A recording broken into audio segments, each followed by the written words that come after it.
Hello, hello, and welcome to another episode of the Victor Podcast.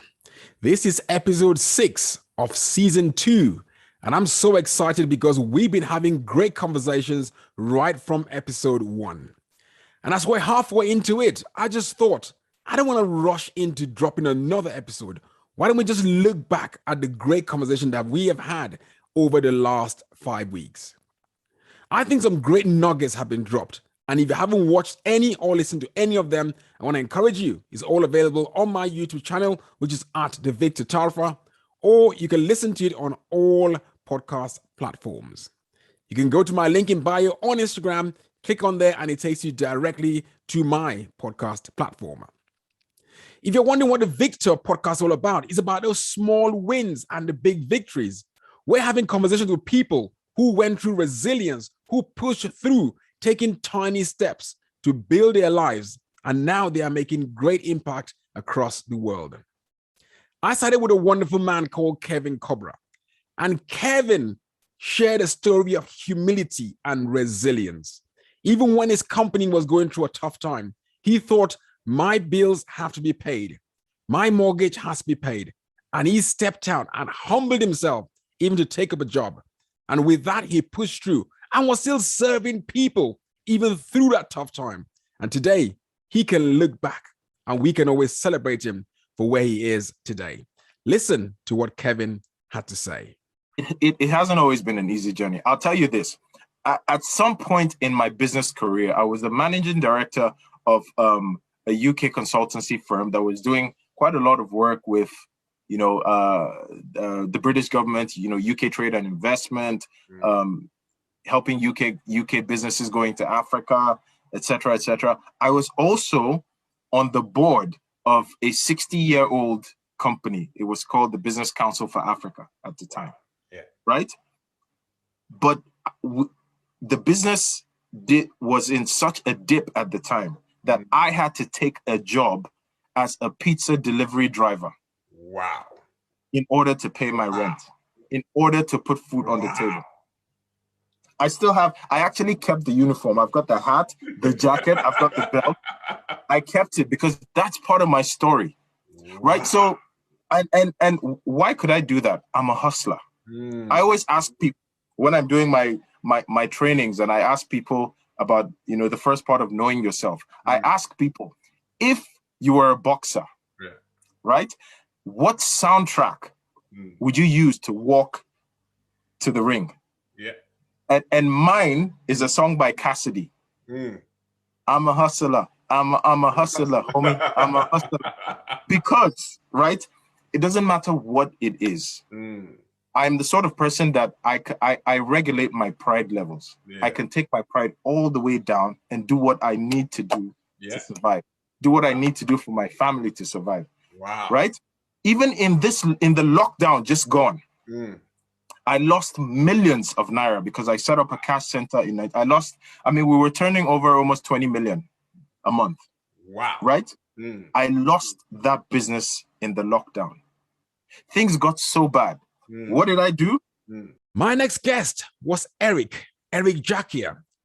Eric spoke about opportunity. When opportunity comes our way sometimes, it's not convenient. And most of the time, it's actually never, ever a convenient time for you to step out.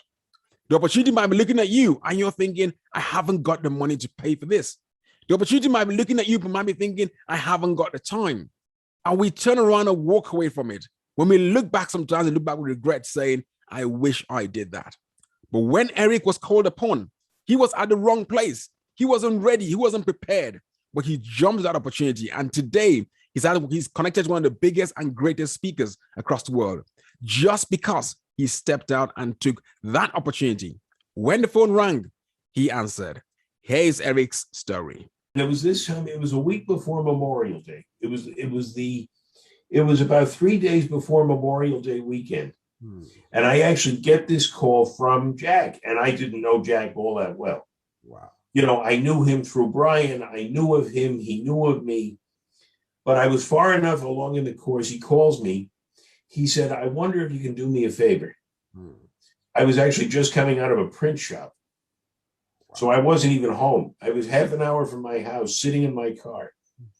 He said, we need additional trainers. Wow. He said, what I'm going to ask you to do is not fair. Mm. And you're welcome to turn me down.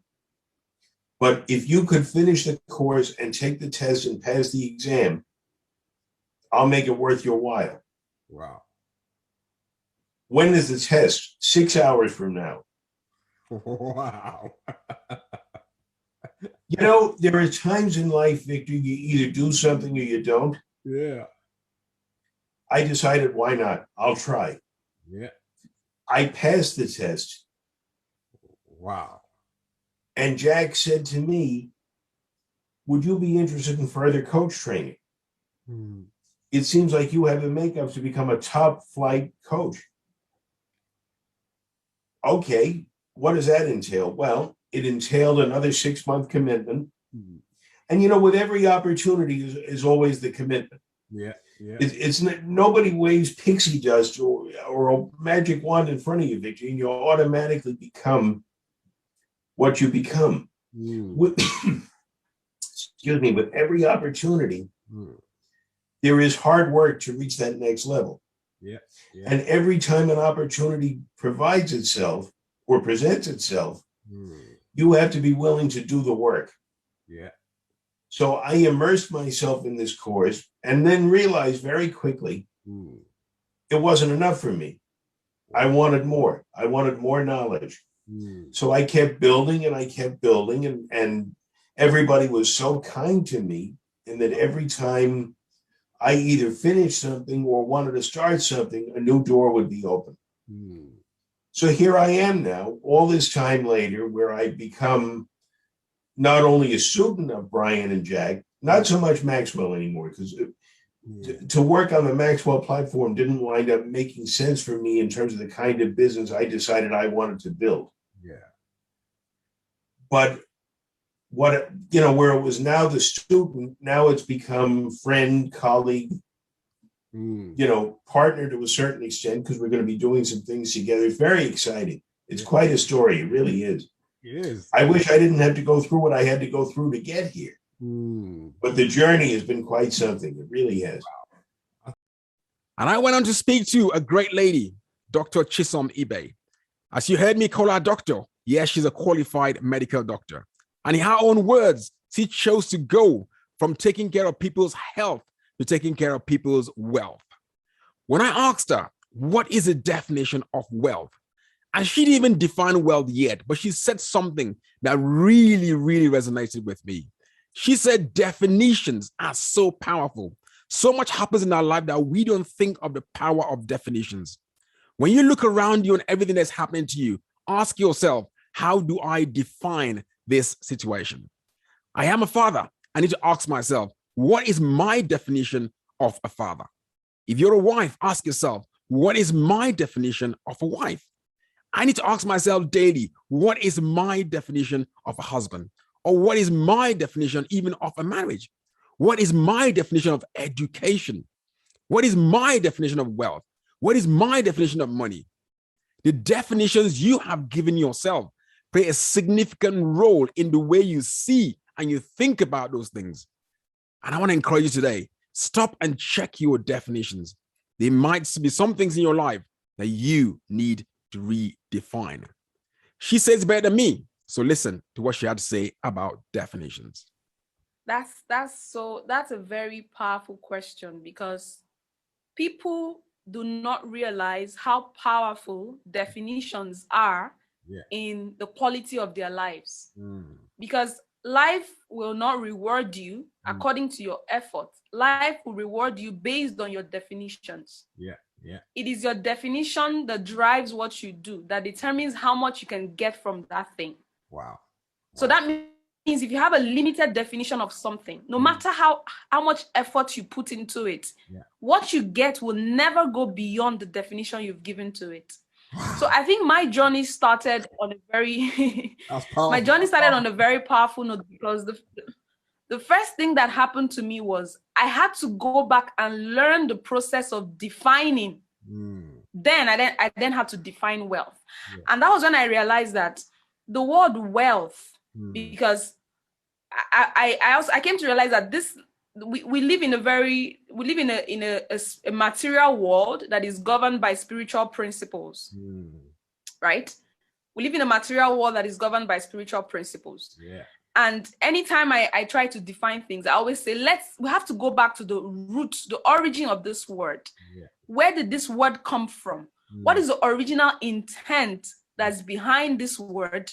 So that when you take it from that depth, then when you start coming up, because if you take wealth just from the surface, which is money, investment, there's a whole lot that you've lost. And that's why people chase the money and never getting wealthy, because they don't know the definition of wealth. Wow.